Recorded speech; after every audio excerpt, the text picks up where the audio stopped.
Greetings.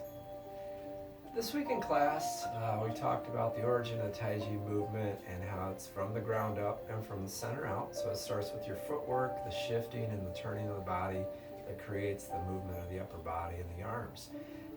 We did some side to side and some front to back drills called silk reeling. When you reel silk, the term is symbolic for continuity of movement.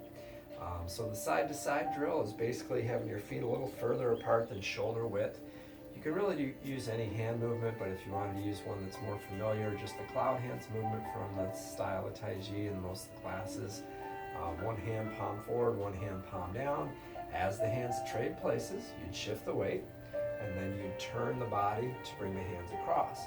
So you'd shift on the change, and then turn to bring the hands across. So shift as the hands trade places, turn to bring the hands across. So you just shift and turn from side to side, slowly and deliberately to really get a feel for that weight transference.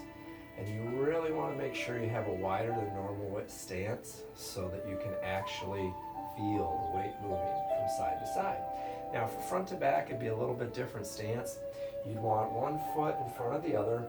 You still want about shoulder width between the feet. You don't want to stand on one line. The front foot, the toes would be straight. The back foot has an angle to it. And with this one, you can use really, again, any hand movement you want. It's usually easiest to have a palm up hand, kind of like you're holding a tray, and a palm down hand. Now, the hands would switch positions, palm up, palm down, on the shift of weight. So you can see that I'd shift back as the hands trade places and turn towards that rear leg. As I shift, the hands trade places, and then I turn towards the front leg. So again, change the palms on the shift, turn the body to bring the hands over.